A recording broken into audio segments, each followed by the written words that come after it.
Shalom.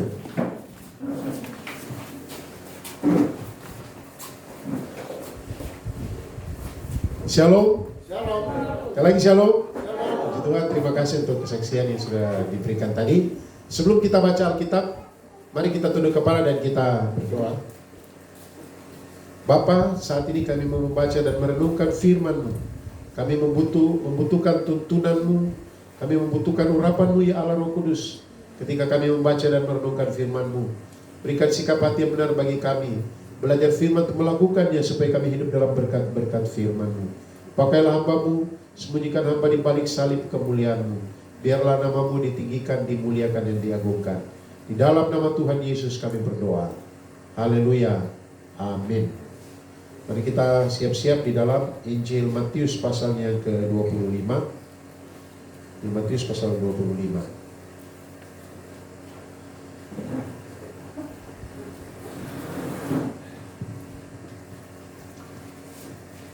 Baik Bapak Ibu Saudara-saudara yang saya kasih di dalam Tuhan Yesus Kristus, Injil Matius pasal 25 itu dalam rangkaiannya tentang khotbah tentang air saman, mulai dari pasal 24 ya.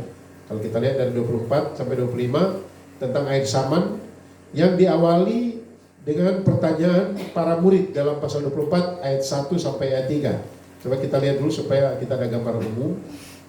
Pasal 24 ayat 1 sampai 3. Sesudah itu Yesus keluar dari bait Allah lalu pergi. Maka datanglah murid-muridnya dan menunjuk kepada bangunan bait Allah. Ia berkata kepada mereka, "Kamu melihat semuanya itu? Aku berkata kepadamu, sesungguhnya tidak ada satu batu pun di sini akan dibiarkan terletak di atas batu yang lain. Semuanya akan diruntuhkan." Ayat 3. Ketika Yesus duduk di atas bukit Zaitun, datanglah murid-muridnya kepadanya dan bercakap-cakap sendirian dengan dia. Kata mereka, "Katakanlah kepada kami, bila manakah itu akan terjadi? Dan apakah tanda kedatanganmu dan tanda kesudahan dunia?" Jadi ada 3 pertanyaan. Kapan itu terjadi? Yaitu kapan bait Allah ini runtuh? Pada waktu itu kalau Bapak Ibu Saudara, kalau kita pada zaman itu ada di orang-orang dengan mereka orang-orang Israel, dan baru lihat bait Allah yang luar biasa megah, luar biasa bagus, indah, kokoh di atas bukit. Dan kalau Yesus bilang nanti semua akan runtuh, tidak ada satu batu pun bersusun satu dari lain. Macam tidak masuk akal pada waktu itu. Tapi kalau kita lihat sekarang ini, kota-kota besar dibangun luar biasa. Sekarang kalau kita lihat Ukraina, wah, satu kali senjata boom dan hancur semua. Ya, apalagi kalau nuklir yang pergi, rata semua. Jadi sesuatu itu dari zaman dulu Yesus sudah menyampaikan kemungkinan itu terjadi. Dan tahun 70 bait Allah hancur lebur, dihancurkan oleh di bawah pimpinan Jenderal Titus. Kemudian pertanyaan yang kedua akhirnya bersambung dengan pertanyaan tanda-tanda kedatanganmu. Jadi mereka bertanya tentang tanda kedatangan Tuhan Yesus yang kedua kali dan tanda kesudahan dunia. Ada 3 pertanyaan. Kemudian muncullah ajaran-ajaran Yesus, baik ajaran secara langsung maupun dalam bentuk perumpamaan. Jadi saudara-saudara, diawali dengan berbagai peristiwa, dengan puncaknya adalah kedatangan Tuhan Yesus, kedatangan Kristus kedua kali. Kalau kita di buku-buku kita biasa baca, istilahnya K4 itu kedatangan Kristus kedua kali. Ada kedatangan Kristus kali kedua, terserah. Nah saudara-saudara yang saya kasih Tuhan, di dalam pembacaan Matius 24-25, istilah-istilah yang muncul adalah istilah masa itu, waktu itu. Ada waktu itu, masa itu. Kalau berbicara tentang waktu itu, masa itu bisa saja berbicara 3 hal tadi, yaitu kapan bait Allah ini runtuh. Tapi yang kedua, kapan akhir zaman. Apa atau kapan kedatanganmu? Kapan engkau? Jadi manusia selalu tanya kapan, iya toh? Sampai sekarang, kapan Tuhan Yesus datang? Pertanyaan itu muncul juga kepada murid-murid dan Yesus menjawab, saudara.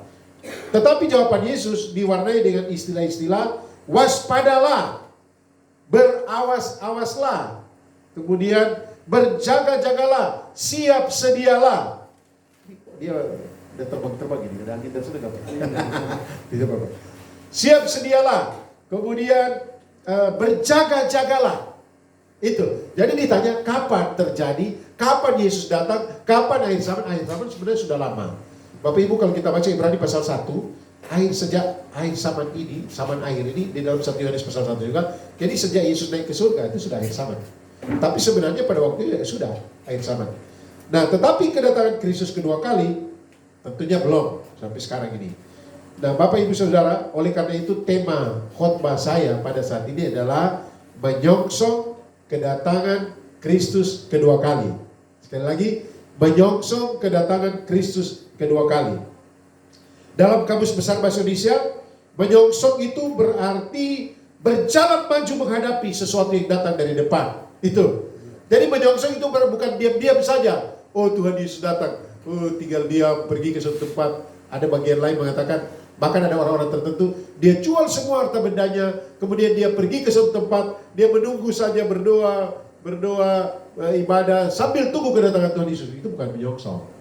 Atau ada malah banyak uang ekstrim pergi ke Israel, pergi ke Bukit Zaitun sana, menunggu sambil ya banyak uang tuh pergi dan kecewa karena kok Tuhan Yesus tidak datang. Karena itu pertanyaan kita selalu kapan. Tetapi saudara-saudara, berhubungan dengan akhir zaman, berhubungan dengan penghakiman terakhir itu pasti. Yesus datang, kalau belum datang kita semua pasti mati. Pasti, ya kan? Menyongsong kedatangan Kristus kedua kali, ya artinya kita berjalan maju menghadapi sesuatu yang akan datang, yaitu kedatangan Kristus. Saudara-saudara, orang-orang percaya kita ini harus memiliki sikap yang benar dalam menyongsong kedatangan Kristus yang kedua kali. Sikap yang benar itu adalah dua kata, yaitu siap sedia, tapi dalam arti satu. Kita harus siap sedia. Selalu siap sedia. Pertanyaannya, siap sedia apa? Atau menyongsong kedatangan Kristus kedua kali, orang percaya harus siap sedia dalam hal apa kita harus siap sedia? Harus siap sedia dengan cara yang bagaimana? Ya. Nanti selesai saya khotbah, saya meminta Pak Barnabas secara singkat menjelaskan dalam bahasa Soka, bahasa Soka singkat. Nanti selesai saya doa. Karena ini agak doktrin ya, Bapak Ibu Saudara. Saya bilang ke Ibu Hedi tadi malam, "Ma, ini khotbah panjang ke apa ya? Karena satu pasal saya mau khotbah pasal 25." Dan kalau Tuhan berkenan, saya akan jelaskan ini secara garis besar. Tapi nanti ke depan kalau Tuhan kehendaki, saya akan bahas perumpamaan demi perumpamaan, ada 3 perumpamaan. Saya akan bahas semua. Tapi sekarang secara global dulu, jangan takut. Pasal 25 habis 46 ayat. Bapak khotbah itu berapa jam nanti? Aduh. Tidak. Tapi kalau panjang juga tidak apa-apa. Amin. Baik saudara. Jadi sebagai orang percaya harus siap dengan cara dalam hal apa? Harus siap dengan cara bagaimana? Saudara-saudara, mengacu pada Matius 25, saya melihat ada 3 sikap yang harus dimiliki oleh orang percaya. 3 sikap yang harus dimiliki orang percaya di dalam menyongsong. Tetapi sekali lagi, kata menyongsong itu berarti tidak tinggal diam, tetapi tetap beraktivitas, tetap berkarya, tetap melayani, tetap menginjili, tetap beribadah, bukan diam di satu tempat ya, menanti-nanti. Jadi siap sedia itu ada 3 sikap. Yang pertama, kita lihat ayat 1-13. Yang pertama ayat 1-13 kita baca. Jadi harus baca memang. Matius 25 ayat 1-13. Gadis-gadis yang bijaksana dan gadis-gadis yang bodoh. Pada waktu itu hal kerajaan surga seumpama 10 gadis yang mengambil pelitanya pergi menyongsong mempelai laki-laki. 5 diantaranya bodoh dan 5 bijaksana. Gadis-gadis yang bodoh itu membawa pelitanya tetapi tidak membawa minyak. Sedangkan gadis-gadis yang bijaksana itu membawa pelitanya dan membawa minyak dalam buli-buli mereka. Tetapi karena mempelai itu lama tidak datang-datang juga, mengantuklah mereka semua, lalu tertidur. Waktu tengah malam, terdengarlah suara orang berseru, "Mempelai datang, songsonglah dia." Gadis-gadis itu pun bangun semuanya, lalu membereskan pelita mereka. Gadis-gadis yang bodoh berkata kepada gadis-gadis yang bijaksana, berikanlah kami sedikit dari minyakmu itu, sebab pelita kami hampir padat. Tetapi jawab gadis-gadis yang bijaksana itu, tidak, nanti tidak cukup untuk kami dan untuk kamu. Lebih baik kamu pergi kepada penjual minyak dan beli di situ. Akan tetapi waktu mereka sedang pergi untuk membelinya, datanglah mempelai itu dan mereka juga telah siap sedia. Mereka yang telah siap sedia masuk bersama-sama dengan dia ke ruang perjamuan kawin, lalu pintu ditutup. Kemudian datang juga gadis-gadis yang lain itu dan berkata, Tuan, Tuan, bukakanlah kami pintu. Tetapi ia menjawab, aku berkata kepadamu, sesungguhnya aku tidak mengenal kamu. Ayat 13, sama-sama 3. Karena itu berjaga-jagalah, sebab kamu tidak tahu akan hari maupun akan saatnya. Sikap yang pertama adalah sikap yang siap sedia menyambut. Siap sedia menyambut kedatangan Kristus kedua kali. Itu sikap pertama. Siap sedia menyambut artinya sebagai orang percaya sepatutnya kita memiliki sikap hati yang selalu siap menyambut kedatangan Kristus kedua kali. Hati yang siap sewaktu-waktu Tuhan bisa datang. Nah, dalam konteks ini menyambut kedatangan Kristus kedua kali sebagai mempelai, kalau kita lihat dalam pasal 24 ayat 45 sampai 51, ternyata dia datang lebih cepat. Kalau kita lihat perumpamaan di sini, kedatangannya lebih cepat daripada perkiraan yang tidak disangka-sangka. Kita lihat ayat 50 pasal 24. Maka Tuhan hamba itu akan datang pada hari yang tidak disangka-sangkanya dan pada saat yang tidak diketahuinya, ayat 25, dan akan membunuh dia dan membuat dia senasib dengan orang-orang munafik. Di sanalah akan terdapat ratapan dan keretakan gigi. Jadi pasal 24 menjelaskan bahwa dan tidak sangka ternyata datang lebih cepat. Tetapi pasal 25 ayat 1 sampai 13 kedatangannya yang lebih lambat dari perkiraan, sehingga 10 gadis ini tertidur. Aduh, lama sampai sudah semua. Tapi saudara-saudara yang saya kasih dalam Tuhan, di sini dicirikan dua kelompok orang dalam menyiapkan hati. Orang yang siap sedia untuk menyambut kedatangan Kristus, dan dua kelompok orang. Disebut pertama kelompok yang bodoh. Bodoh karena tidak benar-benar siap. Tapi kita lihat, sudah bilang, dia siap juga. Iya, mereka siap, gadis-gadis ini sudah siap menyongsong. Dan saya cerita dulu, ini latar belakang di sana. Biasa kalau menikah, mempelai laki-laki sudah datang, kemudian seperti tunangan. Yusuf dan Maria kita lihat. Tapi setelah tunangan, perempuan ini kan tinggal dulu, dan laki-laki menyiapkan rumah. Dia siapkan rumah, dia siapkan segala sesuatu. Sampai dia Theo menikah ini rumah sudah ada. Siapkan rumah. Kemudian si laki-laki dia datang dengan rombongannya, dan datang tidak diberitahu. Tapi saya membaca cerita kebiasaan di sana, katanya laki-laki itu udah bikin gengsi, tidak kasih tahu kapan waktu supaya kelihatan agak berwibawa sedikit lah, supaya yang menyambut adalah perempuan. Tengah malam baru datang, dan mereka berteriak, mempelai laki-laki datang, para sibuk, termasuk pengiring-pengiringnya. Nah, jangan pikir ini satu mempelai 10 perempuan, berarti kita poligami bisa 1, 2, 3 sampai 10. Tidak ada bicara tentang ini cuma gambaran saja. Bisa saja ini yang dimaksud pengiring-pengiring. Tapi ini perumpamaan. Perumpamaan itu artinya apa? Memberikan gambaran yang tujuannya dari perumpamaan ini adalah apa? Siap sedia, ayat yang ke-13. Nah, saudara-saudara, itu kelompok pertama, bodoh, tapi kelihatan siap, tapi sebenarnya tidak. Mereka bawa pelita. Apakah ada minyak di pelita? Ada. Tapi dia tidak sangka, dia pikir, sudah cukup. Nanti kan datang mungkin jam 11 kah, jam 10 kah, masih ada pelita. Nah, biasa mereka songsong mempelai laki-laki itu sambil bawa pelita untuk menerangi jalan.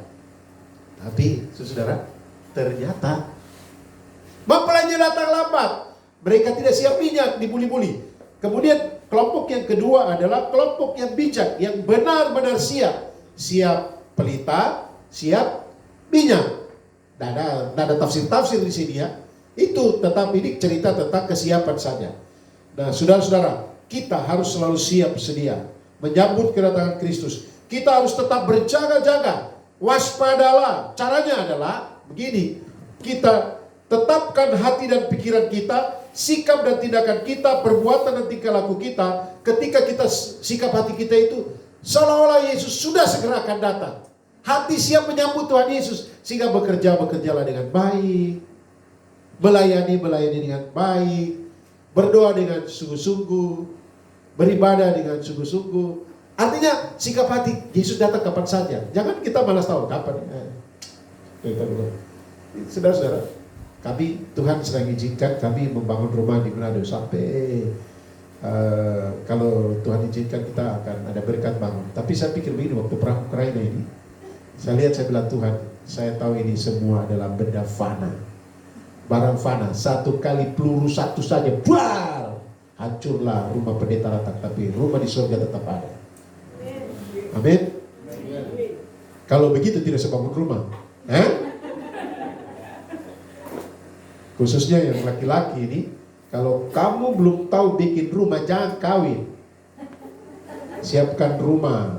Bukan bangun rumah sekarang, artinya kalau belum tahu bikin, pondok saja tidak tahu, paku sana masih kena ibu cari terus, bengkok paku terus, baru bilang, saya mau kawin cepat. Kok kasih makan apa? Kok kasih tinggal gimana? Ini contoh saja, bilang ke Tinus supaya Tinus dia betul dia siap, dia Domingus, tapi do mantap, do di gereja do siapkan semua, do jaga, mantap toh. Nah saudara, jadi miliki sikap hati yang selalu siap. Sewaktu-waktu Tuhan bisa datang. Coba bayangkan kalau kita lagi mabuk dan Tuhan Yesus datang. Apakah sikap hati atau kita lagi selingkuh dan Tuhan Yesus tiba-tiba datang? Yang selingkuh itu bukan cuma yang punya suami, punya istri, tapi pacar-pacar satu saja. Latihan satu terus. Jadi yang dua, tiga, hilang, putus. Tetap satu saja. Karena kalau kau hanya menikah dengan satu saja kan. Lanjut. Keinginan yang kuat untuk berjumpa. Jadi bukan hanya itu, tapi siap sedia itu keinginan yang kuat. Aduh, saya ingin jumpa dengan Yesus. Saya mau tanya, yang mau menikah ini lebih pilih mana? Yesus datang atau cepat menikah? Yang mau wisuda ini, aduh Tuhan Yesus jangan dulu datang, saya mau wisuda dulu. Saya itu Tuhan Yesus datang cepat. Ya kan? Atau tidak tahu ya Bapak Ibu, pilih yang mana? Bapak Yesus pilih yang mana? Lulus wisuda S2 dulu atau Tuhan Yesus datang? Kalau diberi pilihan, ada kerinduan, Tuhan saya tetap kuliah, Tuhan saya tetap kerja, Tuhan saya tetap berkarya, Tuhan saya tetap melakukan tugas tanggung jawab saya, tapi saya rindu bertemu. Makanya ada, saya ingin bertemu dengan Yesus, saya ingin memandang wajahnya. Iya kan? Ya kan tidak? Saya ingin bertemu dengan Yesus. Saya baru mabuk tadi malam ini, aja bertemu gimana? Saya ingin memandang wajahnya. Itulah yang disebut dengan siap sedia menyongsong. Siap sedia menyongsong. Saudara-saudara, saya kira kebanyakan dari kita sudah tahu. Saya pelayanan juga dipegang begitu. Tim KKN datang, Mama yo penyambutannya itu, panjang. Baru, saya kan gode kan, lompat-lompat juga kencang juga. Baru saya bilang begini. Yang waktu pergi ke Catubo, saya bilang begini. Saya gode itu, mau saya lompat. Bapak tidak usah lompat, Bapak goyang saja begini. Saya bilang oke. Atau Bapak jalan saja biar Mama. Saya lihat karena saya gode, Mama kiri kanan juga harus mandi keringat. Karena jadi saya kan, waduh ini pendeta ini berat sampai. Tapi saya ikuti saja, ya seperti terbang. Yang ingin saya katakan, kemudian apa? Ada noken lagi, aduh ada. Artinya kalau kita secara manusia kita saja menyambut manusia siap, apalagi menyambut Tuhan Yesus yang adalah juru selamat kita. Harus lebih dari itu. Saya kalau ke PKF saya bayangkan ini luar biasa. Kalau saja semua orang berpikir menyambut Yesus seperti itu, mantap. Itu yang pertama. Siap sedia untuk menyambut kedatangan Kristus kedua kali. Yang kedua, mari kita lihat ayat 14 sampai ayat 30. Siap sedia untuk memberi pertanggungjawaban. Nah, tuh. Kita lihat ayat 14 sampai sama-sama kita baca ya. Sampai panjang ini. Perumpamaan tentang talenta. 1, 2, 3. Sebab hal kerajaan surga sama seperti seorang yang mau bepergian ke luar negeri, yang memanggil hamba-hambanya dan mempercayakan hartanya kepada mereka. Yang seorang diberikannya 5 talenta, yang seorang lagi 2, dan yang seorang lagi 1, masing-masing menurut kesanggupannya. Lalu ia berangkat. Saya permisi dulu, saya mata pedis.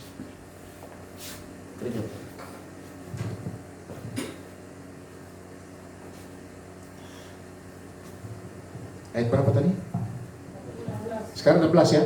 Ayat 16. Segera pergilah hamba yang menerima 5 talenta itu.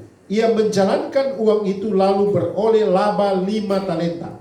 Hamba yang menerima 2 talenta itu pun berbuat demikian juga dan beroleh laba 2 talenta. Tetapi hamba yang menerima 1 talenta itu pergi dan menggali lubang di dalam tanah, lalu menyembunyikan uang tuannya.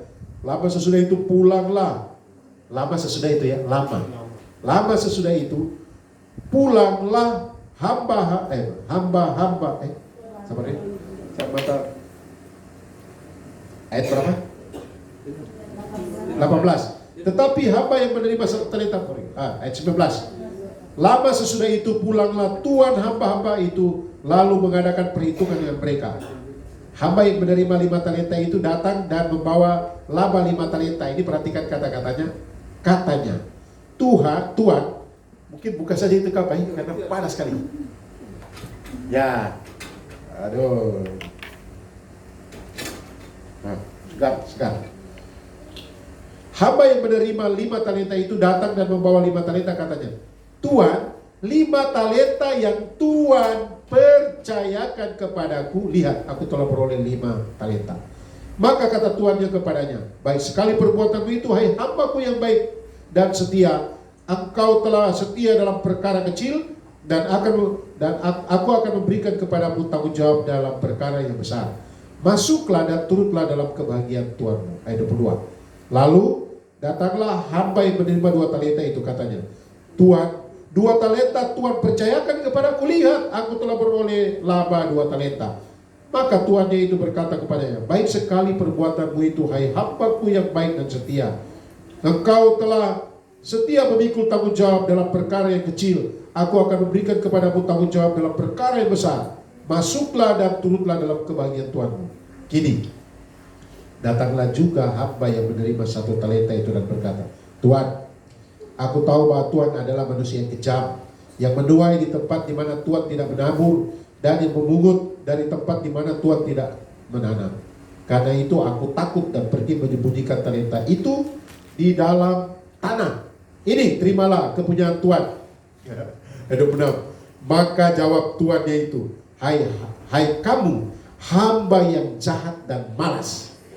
Jadi kamu sudah tahu bahwa aku menuai di tempat di mana aku tidak menabur dan memungut dari tempat di mana aku tidak menanam.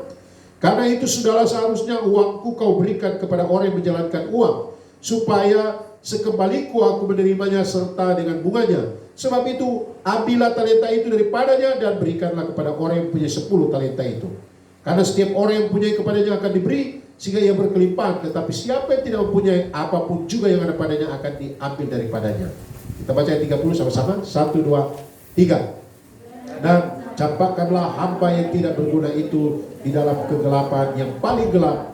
Di sanalah akan terdapat ratap dan kertak gigi. Bapak Ibu Saudara-saudara yang saya kasih di dalam Tuhan Yesus Kristus. Yang kedua, siap sedia memberi pertanggungjawaban. Artinya, dalam menyongsong kedatangan Kristus kedua kali, kita harus siap sedia memberi pertanggungjawaban. Mengapa? Karena kedatangan Kristus kedua kali bukan seperti kedatangan Kristus pertama kali. Kedatangan Tuhan Yesus pertama kali menjadi juru selamat. Tetapi kedatangan yang kedua kali, dia datang sebagai Tuhan, sebagai Raja, sebagai Tuhan. Kita budak, kita adalah hamba. Dalam pasal 25 ayat 14-30, masing-masing diberikan ada 5, ada yang 2, ada yang 1. Bagi orang yang bertanggung jawab, saudara-saudara, ini ciri-ciri orang yang bertanggung jawab. Bagi dia, talenta itu adalah sebuah kepercayaan yang engkau percayakan kepadaku sebagai kepercayaan. Nah, talenta ini ada yang terjemahkan keping uang emas. Tetapi secara umum itu talenta itu apa? Talenta itu adalah potensi, kemampuan, waktu, tenaga, karunia, apa saja yang diberikan oleh Tuhan kepada kita. Saudara-saudara, Sang Tuhan atau Tuhan memberi talenta untuk dikelola, untuk dikembangkan, untuk dikerjakan dengan rajin dan bijak. dan akan dihargai. Bahkan dikatakan, hai hambaku yang baik dan setia. Tadi kesaksian-kesaksian tadi kan berbicara secara luar biasa. Jadi kalau yang pertama itu kita punya sikap hati menanti kedatangan Tuhan. Tapi yang kedua, kita harus siap sedia untuk memberi pertanggungjawaban. Tuhan sudah beri berapa kepada kita? Ingat, semakin banyak diberi, semakin banyak pertanggungjawabannya. Tetapi yang bodoh itu bilang apa? Yang jahat itu hamba yang jahat. Tuhan, aku tahu bahwa engkau ini jahat. Biasanya orang yang tidak bertanggung jawab itu cari-cari kesalahan orang lain. Dia tidak bikin apa-apa, tapi cari-cari kesalahan orang. Jadi kata pemimpin, sudah yang banyak kali bunyi itu, kita maklumi saja. Maklumi saja. Saya pelayanan sudah cukup lama, di organisasi juga, di kepanitiaan apalagi. Tadi harus begini, teorinya banyak. Tapi kalau ketemu saya bilang, stop, itu teori-teori. Saya itu kalau panitia, paling jarang rapat. Coba tanya aja panitia saya. Kemudian biasanya selesai malam-malam, evaluasi sampai buku-buku marah. Saya bilang, tidak ada. Kita duduk evaluasi, kita berdoa, bersyukur itu. Evaluasi karena Tuhan berikan kekuatan. Dan seperti tadi kesaksian, kita belajar daripada kelemahan orang lain atau kritikan orang lain. Kita dengar, kita latih, kita punya perasaan saja. Kadang-kadang juga emosi juga, tapi tahan juga. Berdoa juga, Tuhan tolong saya. Ya, itu seringkali terjadi.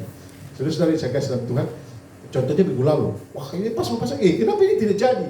Sebagai gembala yang perhatikan musik kan saya bilang, sudah. Tapi saya mau kuat pasal pimpin ibadah tidak bisa. Sudah ada saudara senyum tapi emosi besar. Tapi tidak juga, itu bukan kesalahan mereka juga kan, bisa saja. Terus, kan? Dalam pelayanan juga kita tahu kita sama-sama hamba, ada yang hebat, ada yang biasa-biasa saja, dan kita lihat penghargaan Tuhan itu luar biasa. Saya akan jelaskan nanti kalau Tuhan berkenan nanti khotbah bagian ini. Yang dia kembangkan 5 dan kembangkan 2 sama-sama disebut hamba yang baik dan setia. Cuma satu lagi sembunyi, gali lubang. Otak gimana itu ya? Ada juga orang Kristen jenis begini, selalu mau minta, tidak mau memberi, kebanyakan suka minta. Tapi walaupun sudah ada minta, setelah minta dia tampung sampai busuk tidak digunakan. Kalau saya lihat barang itu saya bilang, harusnya itu kasih ke orang. Dan banyak kali terjadi dalam acara-acara atau kepanitiaan yang biasa berlangsung. Oh tahun depan, ini masih bisa dipakai, lampu bisa pakai, ini bisa pakai. Tapi kalau ini tidak, kasih saja ke orang. Blender kasih saja, karena 1 tahun tidak pakai, nanti dia hangus nanti. Apalagi di Manokwari ini kan, lembab tuh, kalau tidak pakai-pakai, nanti lembab. Ada, kadang-kadang kita mau simpan, suka minta, dan simpan. Orang lain perlu, ya kan? Sudah banyak beras di rumah, semua mau dapat bantuan. Sudah ada 3 ton di rumah, sudah ada minyak goreng banyak. Tapi mau, ada bantuan, semua pergi lagi situ, kumpul minyak goreng. Yang lain tidak dapat. Tinggal, wah sudah ada kapling di sana, mau lagi di sana, mau di sana. Kita tinggal di berapa tempat, satu tempat cukup. Minta maaf kalau ada yang begitu ya. Bantuan toh, kecuali kita beli tidak apa-apa. Atau kita usaha di mana. Sudah, saya ditelepon orang, Pak, lama sekali 3 tahun, 5 tahun tidak telepon, baru telepon. Bapak, saya mau kasih kapling Bapak. Sudah, tidak ada. Saya sudah di Goa. Tidak usah. Tapi nanti coba, tidak usah. Saudara-saudara, ada orang yang lebih perlu. Ya toh? Ada ketidak. Kita punya beras banyak. Kalau dapat banyak, kok masih kuat. Ada janda-janda yang tidak bisa buat apa-apa. Mungkin dia punya bagian itu, barang itu. Dan saya agak bicara keras ini karena ini nanti kan di YouTube. Supaya nanti sampaikan, supaya orang-orang yang serakah macam begini dengar juga. Talenta, sudah ada talenta 5, ada juga pancuri kan. Talenta sudah 5, dia tidak kerjakan, dia timbun saya, baru ditambah lagi 5. Timbun tidak dipakai. Tuhan bilang, hai kamu hamba yang jahat. Jahat ada apa lagi? Ada istilah yang Tuhan Yesus gunakan di sini. Di sini. Malas pertama, disebut jahat dan malas. Tapi ada kata yang ketiga, tidak berguna. Coba lihat ayat 30. Aduh, ini kerasnya luar biasa ini. Ayat 30 ya. Ayat 26 dulu, ayat 26. Sama-sama kita baca ayat 26. Yang merasa hamba yang rajin baca. 1, 2, 3. Maka jawab tuannya itu, hai kamu hamba yang jahat dan malas. Ya, sampai situ saja dulu. Ayat 30. 1, 2, 3. Dan campakkanlah hamba yang, yang pamalas cari-cari alasan untuk cari kesalahan orang, kemudian tidak bikin apa-apa, disebut dengan malas, apalagi jahat, tidak berguna. Sudah jahat, malas, tidak berguna lagi. Aduh, bagaimana itu? Tapi saudara, Tuhan beri kita semua tanggung jawab, talenta. Nanti akan dipertanggungjawabkan. Waktu kedatangan Kristus kita harus siap mempertanggungjawabkan. Tuhan, saya punya 2. Puji Tuhan saya melakukan. Tidak saya pikir, Tuhan saya cuma punya 2. Tidak ada, Tuhan tidak pakai cuma. Pada waktu Tuhan Yesus bertanya kepada Simon, Simon anak Yohanes, apakah engkau agape padaku? Simon bilang apa? Benar Tuhan, aku filio padamu. Agape itu kasih yang tinggi ya. Filio kasih manusia. Kemudian Tuhan tanya lagi, Simon anak Yohanes, apakah engkau agape padaku? Simon jawab apa? Benar Tuhan, aku filio padamu. Dan Tuhan tanya terakhir, Simon anak Yohanes, apakah engkau filio padaku? Maka menangislah Petrus. Benar Tuhan, aku filio padamu. Yang ada padamu cuma berapa? 1, silakan kembangkan. 2, silakan. Makanya Bapak Ibu Saudara, kemarin saya beritahu kepada adik-adik yang ikut kelas. Saya sampaikan, nanti selesai kelas ini, setelah itu kita akan buat kelas musik. Nanti kalau dengan saya dan Tinus kita akan latih, pokoknya yang penting bunyi saja, bunyi yang bagus. Nanti kalau Pak Seki dia bisa ajar, itu yang teori-teori. Tapi yang penting kita buat saja dulu. Atau bisa ada teknik-teknik babat yang bagus, atau apa saja. Atau kita menasihati orang, memberikan kekuatan kepada orang seperti kesaksian tadi. Melalui apa yang kita lakukan, orang lain merasa sejuk bersama-sama dengan kita. Ya toh? Merasa, saya senang sekali. Saya itu waktu masih muda, mau pacar Ibu Edi, saya suka sekali Ibu ini karena dulu kan teman pelayanan juga. Ibu ini sebelum pacar saya teman pelayanan. Ya, kalau Ibu cerita, banyak sekali orang yang datang minta nasihat, penasehat. Tapi bukan penasihat ajaib, penasihat ajaib. Itu yang buat saya tertarik. Sampai dia bilang, wah ini adik kok berani sama kakak. Karena adik tahu adik menjadi gembala dengan pertolongan Tuhan harus punya istri yang betul-betul. Sama dengan saya sibuk di pagi-pagi ini, istri Mama Gembala yang cerita, dia Mama Helena, Mama Chan yang lain. Karena kalau Bapak Gembala lagi cerita, siapa yang mau bantu atur ini Tinus, nanti pusing. Setelah ibadah baru kerosok keringat, mandi keringat, mau khotbah sampai keringat ada. Nah, saudara-saudara, apapun kita bisa lakukan, nanti kita bertanggungjawabkan. Dan Tuhan akan minta pertanggungjawaban itu. Itu yang ketiga. Kedua. Yang ketiga pasal 25 ayat 31 sampai 46. Siap sedia untuk dihakimi atau siap sedia menghadapi penghakiman. Ayat yang ke-31 sampai ayat yang ke-46. Apabila anak manusia datang dalam kemuliaannya dan semua malaikat bersama-sama dengan dia, maka ia akan bersemayam di atas tahta kemuliaannya. Lalu semua bangsa akan dikumpulkan di hadapannya, dan ia akan memisahkan mereka seorang daripada seorang, sama seperti gembala memisahkan domba dan dari kambing. Jadi biasanya pada waktu itu gembala-gembala mereka menggembalakan di padang.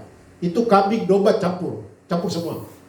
Tapi setelah masuk kandang, beda. Sudah malam itu, kambing sendiri, domba sendiri. Cenderung domba di tempat-tempat yang agak hangat, karena domba tidak terlalu bisa mungkin dingin atau bagaimana. Apalagi kalau gunting dia punya bulu ya.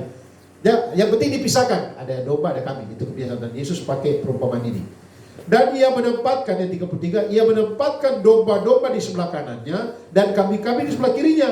Dan raja itu akan berkata kepada mereka yang di sebelah kanannya, mari hai kamu yang diberkati oleh Bapakku, terimalah kerajaan yang telah disediakan bagimu sejak dunia dijadikan. Ayat 35, sebab ketika aku lapar, kamu memberi aku makan. Ketika aku haus, kamu memberi aku minum. Ketika aku seorang asing, kamu memberi aku tumpangan. Ketika aku telanjang, kamu memberi aku pakaian. Ketika aku sakit, kamu melawat aku. Ketika aku dalam penjara, kamu mengunjungi aku. Maka orang-orang benar itu akan menjawab dia, katanya, Tuhan, Bila manakah kami melihat engkau lapar dan kami memberi engkau makan, atau haus dan kami memberi engkau minum? Bila manakah kami melihat engkau sebagai orang asing dan kami memberi engkau tumpangan dan telanjang dan kami memberi engkau pakaian? Ayat 39. Bila manakah kami melihat engkau sakit atau dalam penjara dan kami mengunjungi engkau? Dan raja itu akan menjawab mereka, aku berkata kepadamu, sesungguhnya segala sesuatu yang kamu lakukan untuk salah seorang dari saudaraku yang paling hina ini, kamu telah melakukannya untuk aku. Dan dia berkata juga kepada mereka yang di sebelah kirinya, enyahlah dari hadapanku, hai kamu orang-orang terkutuk. Enyahlah ke dalam api yang kekal yang telah disediakan untuk iblis dan malaikat-malaikatnya. Sebab ketika aku lapar, kamu tidak memberi aku makan. Ketika aku haus, kamu tidak memberi aku minum. Ketika aku seorang asing, kamu tidak memberi aku tumpangan. Ketika aku telanjang, kamu tidak memberi aku pakaian. Ketika aku sakit dan dalam penjara, kamu tidak melawat aku. Lalu mereka pun akan menjawab dia, katanya, Tuhan, bila manakah kami melihat engkau lapar atau haus atau sebagai orang asing atau telanjang atau sakit atau dalam penjara dan kami tidak melayani engkau? Maka ia akan menjawab mereka, aku berkata kepadamu, sesungguhnya segala sesuatu yang tidak kamu lakukan untuk salah seorang dari yang paling hina ini, kamu tidak melakukannya juga untuk aku. Dan mereka ini akan masuk ke tempat siksaan yang kekal, tetapi orang benar ke dalam hidup yang kekal.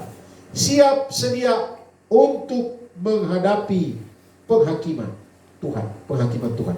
Saudara-saudara saya kasih dalam Tuhan, artinya menyadari bahwa setiap orang akan dituntut untuk siap sedia menghadapi pengadilan Tuhan.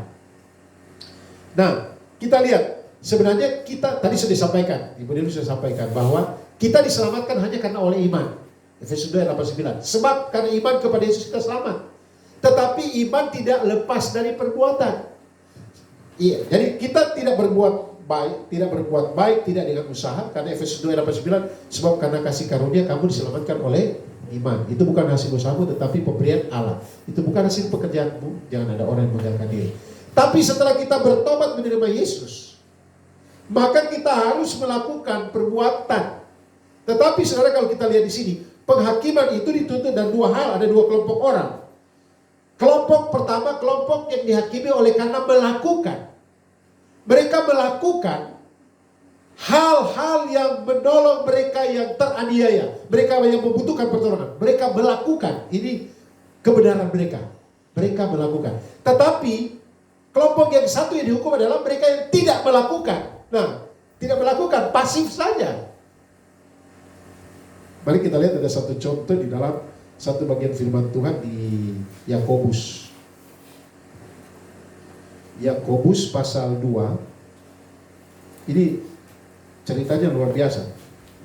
Yakobus pasal 2 ayatnya yang ke-15. Yakobus 2 ayat 15 bilang begini. Jika seorang saudara atau saudari tidak mempunyai pakaian dan kekurangan makanan sehari-hari. Ayat 16. Dan seorang dari antara kamu berkata begini, selamat jalan, kenakanlah kain panas dan makanlah sampai kenyang. Tetapi tidak memberikan kepadanya apa yang diperlukan bagi tubuhnya. Apakah gunanya itu? Demikian juga halnya dengan iman. Jika iman itu tidak disertai perbuatan, maka iman itu pada hakikatnya adalah mati.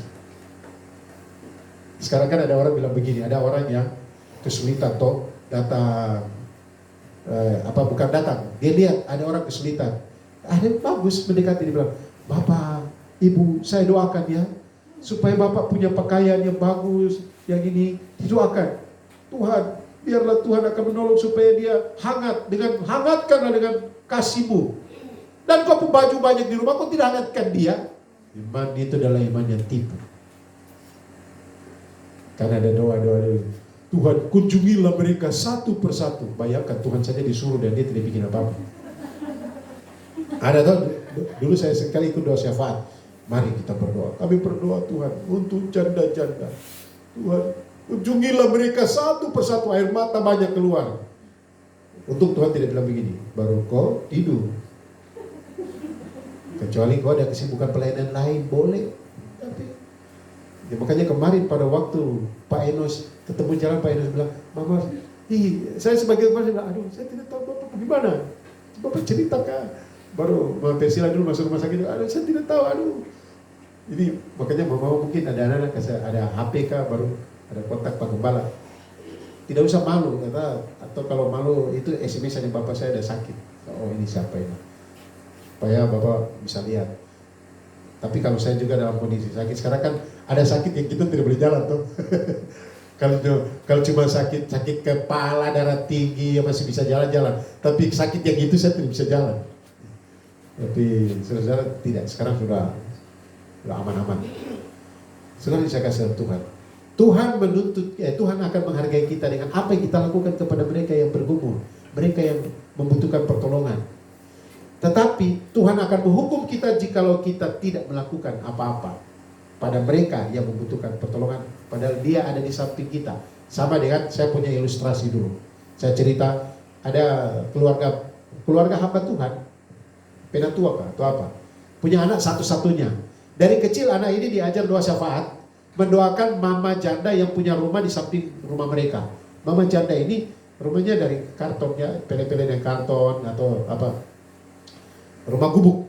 Kemudian tiap hari bapak dan ibu ini ajar, Dek, nanti kita doa ya, termasuk doa dan nenek yang di sebelah, didoakan tiap hari dia anak dari umur 2 tahun. Pas 6 tahun anak ini bilang begini, Bapak, saya tidak mau berdoa lagi untuk nenek. Dia bilang, tidak boleh, kita bilang kita doakan. Ya, tidak, Bapak bikin dia rumah, stop untuk berdoa di yang lain.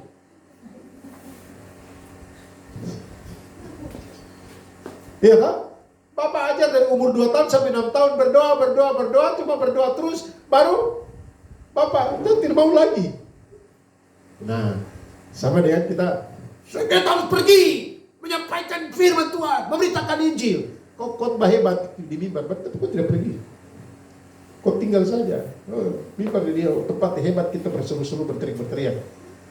Sementara tempat lain kalau kita hadir mereka saja merasa belum khotbah saja orang sudah, aduh senang dikunjungi Pak Pendeta dulu. Belum khotbah itu kali kampung-kampung. Kita pergi belum khotbah saja, sudah senang mereka merasa seperti bangun. Apalagi ketika kita bagi berkat firman. Tapi banyak kan orang, di kota banget kelihatannya sangat luar biasa semangat, tapi cuma khotbahnya saja yang semangat. Dan dia sendiri tidak mau pergi.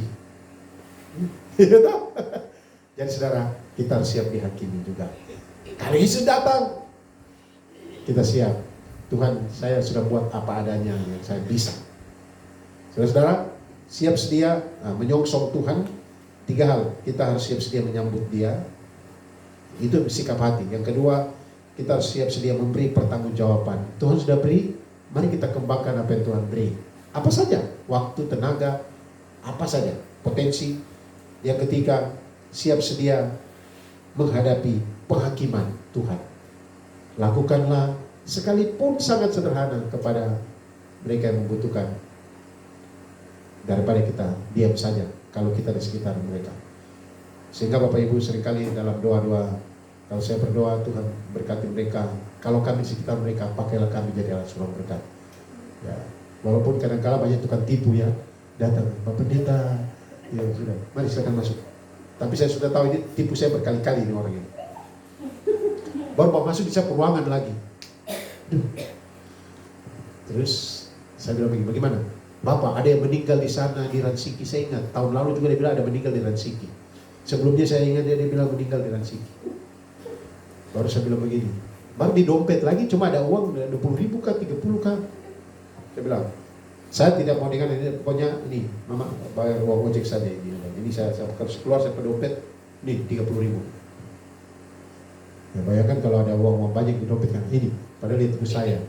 Baru yang dia bilang meninggal itu orang yang sama, ya bapak ini yang meninggal berapa kali orang itu.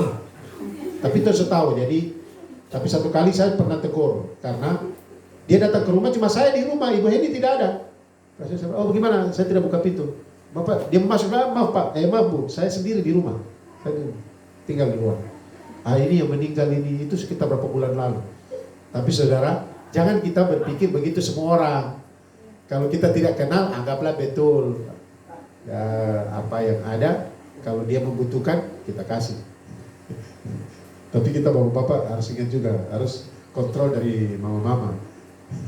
Banyak kali kan bapak-bapak mengalir terus. Sampai di rumah, lupa beli susu Ya, mama, saya suka sih kayak ini. Baru ke anak kasih minum apa? Ya, itulah. Kamu ada keluar dalam rangka beli susu, kok bawa uang cuma 100.000 dan kok kasih semua 100.000 kok tidak ingat? Nah itu juga. Tapi berbagi ini toh. Ya, berbagilah, tapi maksudnya kok anak juga ini suka bisa susu. Terdua tidak makan tidak apa-apa, tapi ya Tuhan pakailah kami jadi berkat jikalau sesuai dengan kemampuan kita, apa yang Tuhan beri kepada kita. Tuhan berkati kita sekalian, jangan takut, sambutlah Yesus. Tuhan datang padamu, sambutlah. Kalau namaku dipanggil, ada. Tidak usah kita takut. Perang apa, karena Tuhan berjanji dalam kondisi apapun yang menyertai kita. Kiranya Tuhan berkati kita sekalian. Mari kita tunduk kepala dan berdoa. Terima kasih untuk kesempatan yang Kau beri bagi kami merenungkan firman-Mu ya Tuhan. Tolonglah kami di masa-masa ini untuk senantiasa memiliki sikap hati, siap menyambut kedatangan-Mu, siap untuk memberi pertanggungjawaban atas semua yang Tuhan beri bagi kami, siap untuk menghadapi penghakiman jika Engkau datang sebagai hakim nanti. Hanya kami berdoa, Roh Kudus, kuasailah kami dan tolong kami menjalani hari hidup dengan berkemenangan, menjadi berkat bagi orang di sekitar kami. Ini doa kami bersyukur berdoa dalam nama Tuhan Yesus. Amin. Mari Pak Barnabas, silakan.